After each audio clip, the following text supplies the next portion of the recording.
are watching Faith World TV.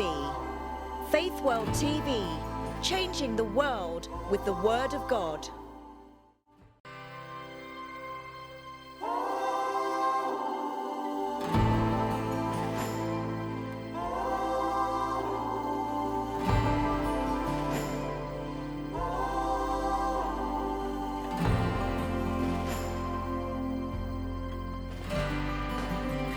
You are watching Faith World TV. Faith World TV, changing the world with the Word of God.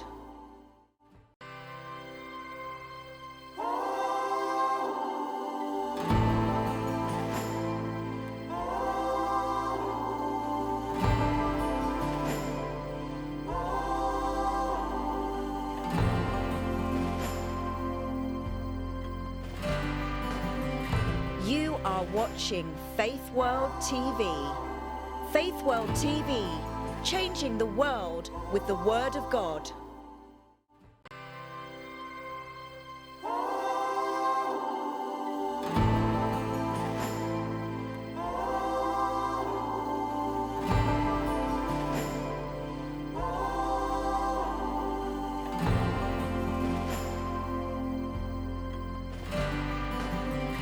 You are watching Faith World TV.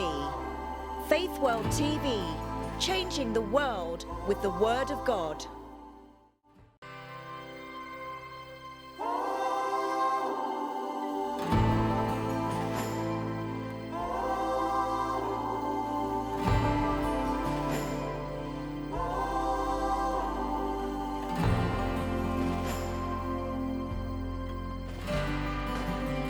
You are watching Faith World TV.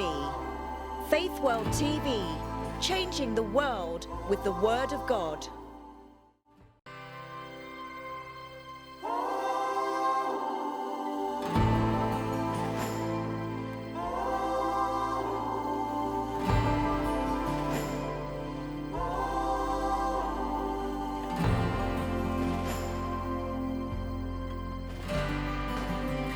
You are watching Faith World TV. Faith World TV, changing the world with the Word of God.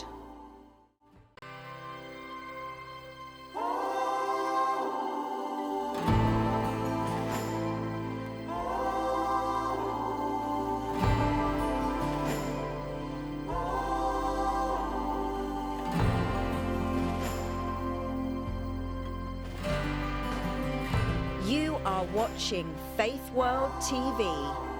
Faith World TV, changing the world with the Word of God.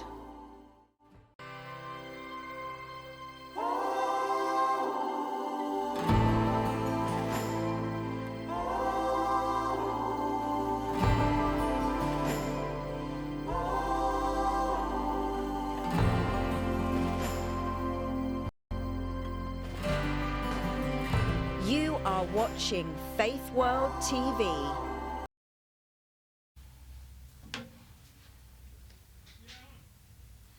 Good afternoon and welcome to Truth and Justice TV. My name's Jennifer Obaseki, and yes, we've been away for a little while, but we're back now. And today we're going to be talking about everything finance. During this period of the pandemic, we have lost a number of people. But one of the things that I've always impelled on my clients is you must have a will. And you must prepare your will for a number of reasons. One, so that you make sure that your will, your intention goes to those of your beneficiaries and those you leave behind. And two, so that you try to plan your legacy and make sure that you reduce the burden on those whom you're bestowing gifts and finances and other things too. So today we're going to be discussing wills, legacy, and financial freedom. Is it possible? We hear it all the time. We hear people saying you've got to strive to be financially free, you've got to put things in place. But if you're on a low income, how possible is it to do?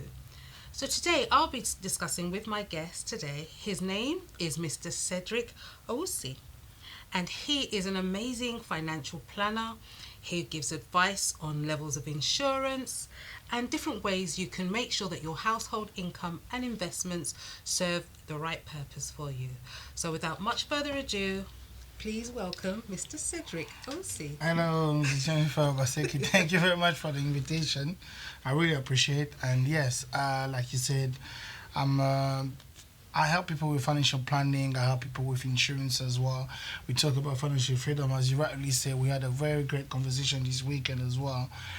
And yes, the answer is it's possible. It's just that a lot of people, when they hear especially about insurance, they always think it's expensive.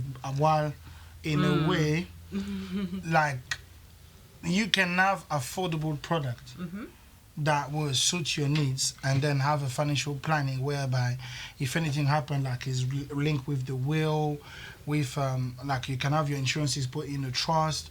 And so yes, you can have a financial package that will suit your needs and your affordability. Is absolutely possible.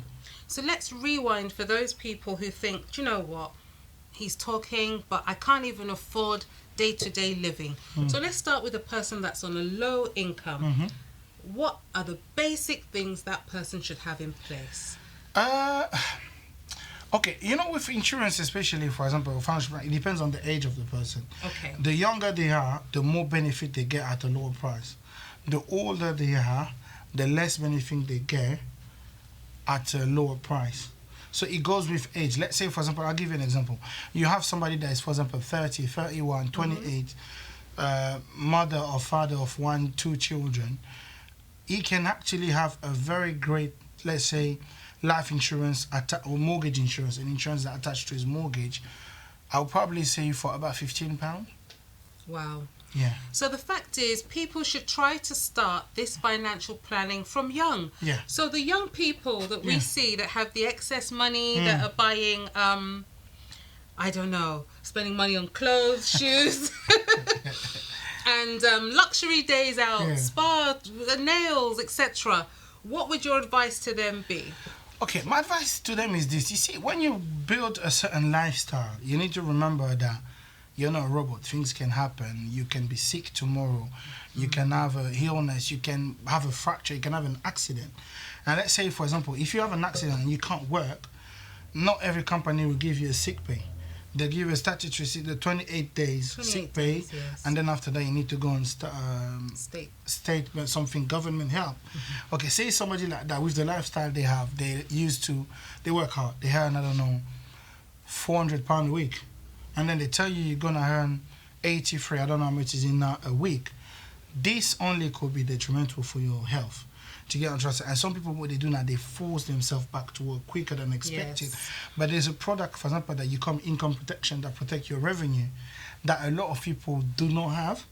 Only, I think, is 1 out of 4 people in the UK have income protection.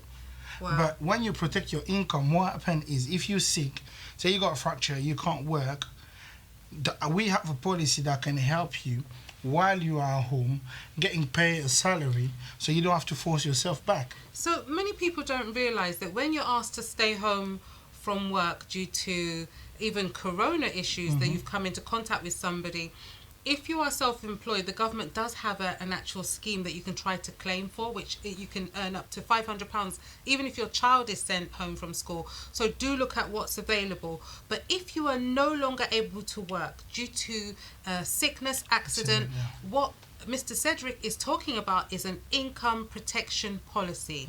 So we've got income protection policies. What are the levels of insurance? You know, people talk about life insurance. You've said insurance attached to your mortgage. Yeah. So if we could talk about the 3 most popular types of insurance that people really have. I'll say the most popular, definitely, especially in our community, people when they talk insurance, they think life insurance. The good thing about life insurance is it's a legacy. It can create generation wealth for the family.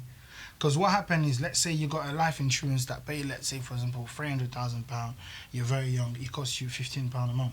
So if anything happened to you, God forbid, your family get 300k, but then you have to divide it in a trust in a way that the family doesn't get the whole lump sum, because sometimes if they're not used to that, they can blow the money quickly. Do you understand? So we have another product that a lot of people don't know about that we call family income benefit. So what that product does, say you're earning 40, 50 grand a year, that product will actually pay a salary to your partner until your last child is 25 years old. Not even 18, 25 25 years old, because kids go to university. Of course, so after yes. university, there's a grace, people get gap years and all that. So there's that policy called family income benefit that will pay a monthly salary until your last child is 25. So what a clever person would do is they have that family income benefit in place. The family get money to look after the children, and then the life insurance is there. Let's say, for example, the lump sum. When the child reaches a certain age and they're now willing to start a life, there's a start-up cash flow. So again, this is all about planning. When people sit down and say they want to come and talk to you about legacy planning, what are the first few questions you tend to ask them? The first few questions is, are you employed? And then I ask them if they got any medical condition, because depending on the health as well, we got product for all sort of Health condition. conditions, Yes, we have product. We made sure our portfolio is big enough to cover people that have certain condition. But I need to know about the condition so I know which direction. Because let's say somebody that said they have diabetes, I'm not going to pitch them on a critical illness, which is also an important policy. Today, for example, 2 out of 4 people are more likely to have cancer. Wow. But cancer is expensive to treat. And when you got a critical illness, say for example, you got a mortgage cover with critical illness and you're critically ill, the mortgage get paid off. So while you're getting treated, you don't need to worry anymore about the mortgage. About the mortgage, yeah. And you become mortgage free. So again, you ask income, working, whether you have illness. Whether they have illness, age, date of birth, family history, have they got children and all that. So then it helped me do a proper planning, a proper package. I also ask for force affordability, because I see how much they earn, how much they spare with after spending, so income and expenditure. Then when I see how much they stay with, I know that, okay, with that kind of amount, this is what I can offer. Okay, so what we're going to do now is we're going to take a break. And I know many of you will have questions out there. What you can do is you can send questions through to Truth and Justice TV on Facebook, or we will see if we can get the phone lines open and put the number at the bottom of the screen. So we'll be back in just a moment. See you after this break.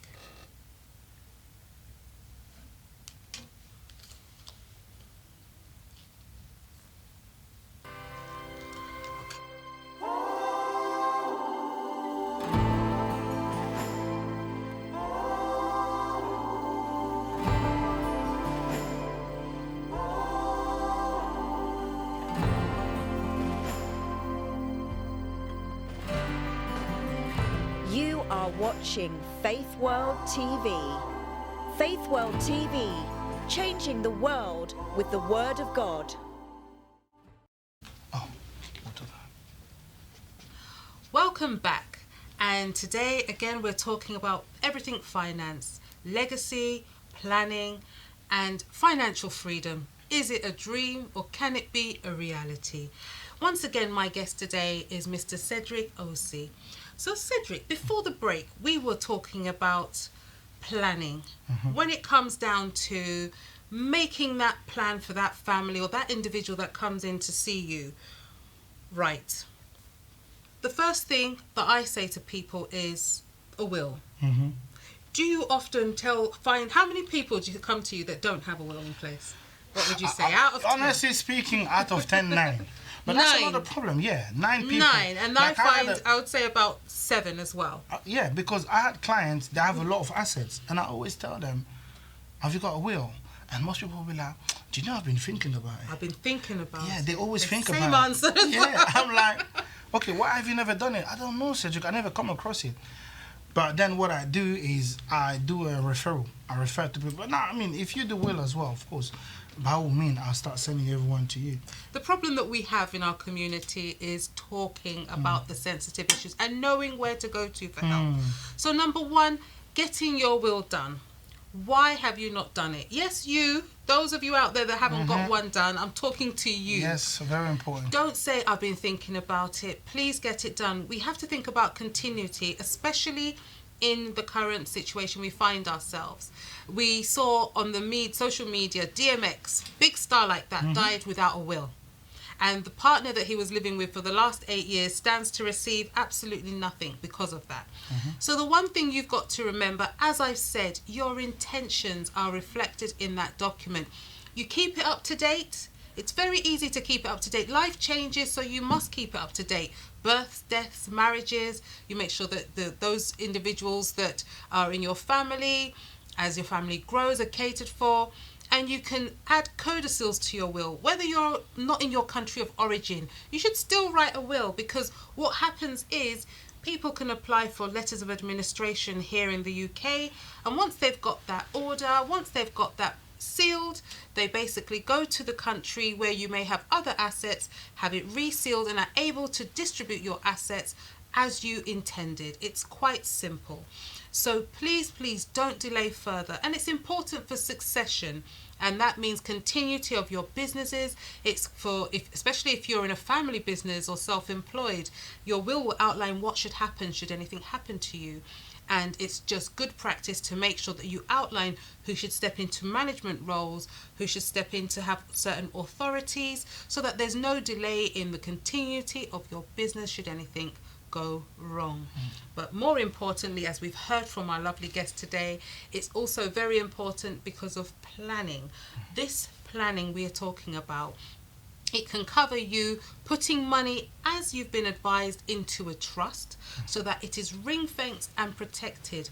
And can I just say to you, Cedric, do people generally understand that if they put these things in place, it saves them tax on inheritance tax down the line? That's what I was going to say, because I think this is one thing I like with you. We always bounce on this kind of the same thing. A lot of people don't understand that. Let's say you got assets, fine.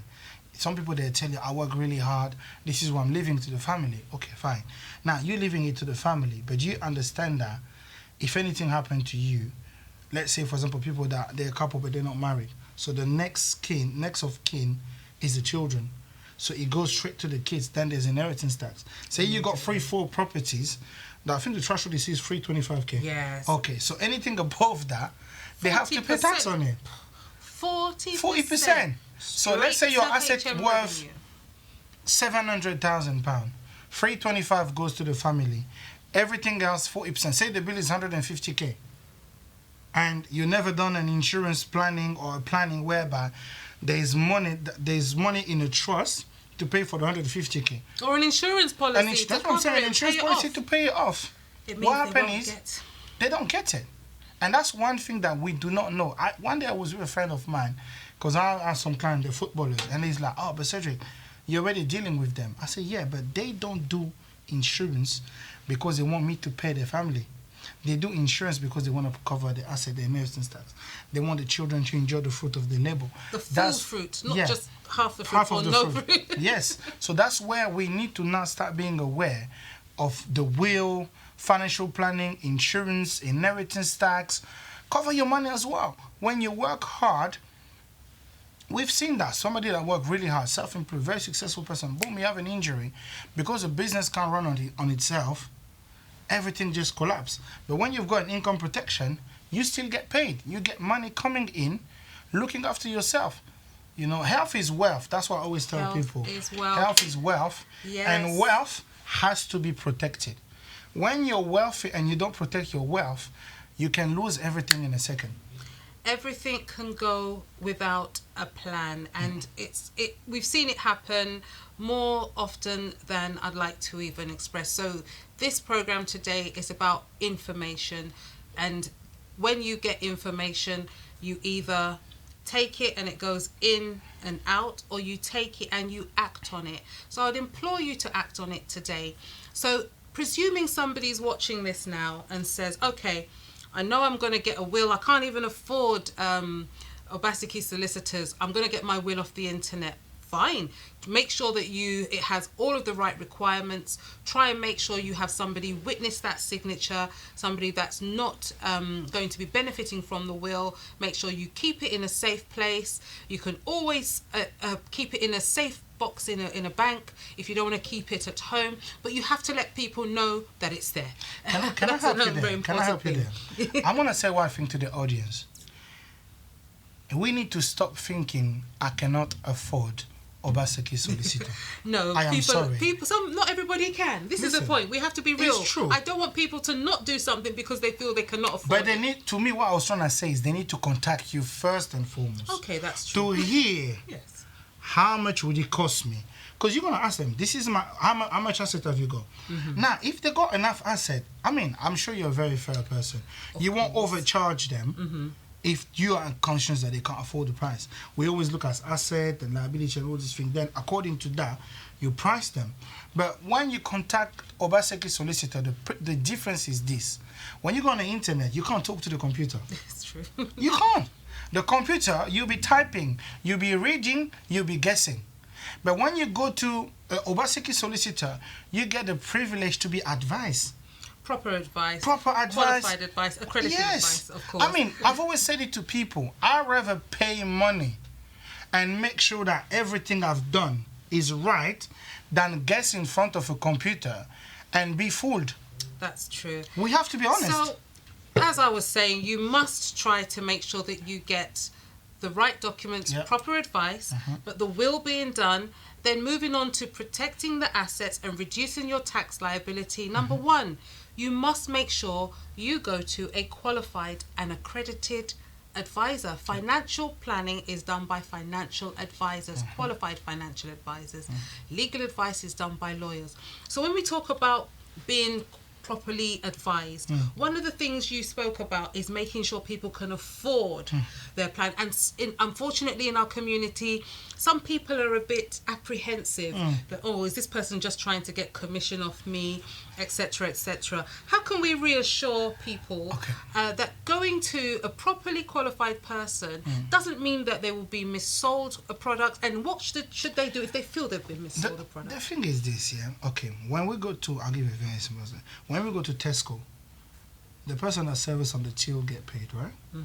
When we go to pharmacy, the person that sold us the medication get paid. Yes. Why wouldn't we, that are looking after you, the next generation, your assets, your financial planning, why wouldn't we get paid? We need to stop thinking about, oh, are they making money? Are they doing this? No, we need to start thinking, I need the right will. I need the right protection. I need the right advice. Because every time, if we just think about how much they're getting paid, that's one reason why we're not doing the right thing. Correct. I'll tell you one thing. You know, African, this is what one of our biggest challenge is this. One is for our brothers, we want to think about it. But by the time we're wasting thinking about it, other people are taking action. Other people are getting the benefits that we are letting slip by. Exactly. And that is another reason why other communities tend to have better legacy planning than we do, because we're so apprehensive, so reluctant, so let me say overly cautious. The fact is, if somebody has the right level of qualifications, the right level of experience, and the right professional insurance and accreditations, you are in the right hands. If they're belonging to the correct professional body, regulatory body, again, you're in the right hands. There are some unscrupulous people out there, but if somebody comes by recommendation to you, it means they've helped a number of good people along the way. So do your homework, absolutely, but do not just dwell on your laurels, and don't be, what's the word? Penny foolish and pound wise, or penny wise, pound foolish, as they say. Look, that is another big mistake that we make in our community. You actually do have to think about, if somebody's had a number of experienced years in their profession, they're not going to be the cheapest within the profession or within their field in offering you advice. So do not just cheat yourself and delay and cause your family to have to pay large amounts of inheritance tax because you haven't planned well. That's true. And I agree with you. I mean, we need to change the narrative. We need to start working amongst each other. We need to start supporting one another. I mean, I've known the Obaseki solicitor firm for years, for over 10 years. When a firm has... It's over 10 years, isn't it? I've been 16 years we've been running, but yes, this is life. Listen, a firm that been running for 16 years, you can't tell me they're doing something wrong. Of course, we're doing You everything have to right. trust it. Well, you have to. So yeah, I mean, to me, I've always said it. But Change for you, needs to happen. Now, we're running out of time, ladies and gentlemen. If the people need to get hold of you, how do they do that? Well, they can contact me through my number, or they contacting you, and then you can pass them to me. If not, you can contact me on my personal number 07583032262, or you can send me an email on my work email address, which is Cedric, my name, Charlie Echo Delta Romeo India Charlie .ohusi Oscar Hotel Oscar Uniform Sierra Sierra India at Unisure, the name of the company, EUNISURE.co.uk. But my number is the best. Or contact Obaseki Solicitor, and then Mrs. Jennifer will pass your details to me. So, ladies and gentlemen, thank you for joining us once again on Truth and Justice TV. Today was an amazing day. You've got all the information with regards to legacy planning, finances, to go deeper and to have a more subjective and tailored piece of advice. Feel free to contact myself or contact Mr. Owusi, and we'll look forward to seeing you next week. We're going to be talking to people who have written books with regards to women in professional career paths, and also a number of other legal topics. Join us again next week on Truth and Justice TV. Thank you. Okay, thank you. Thank very you much. for joining us this week. Thank you. It was a pleasure. Okay.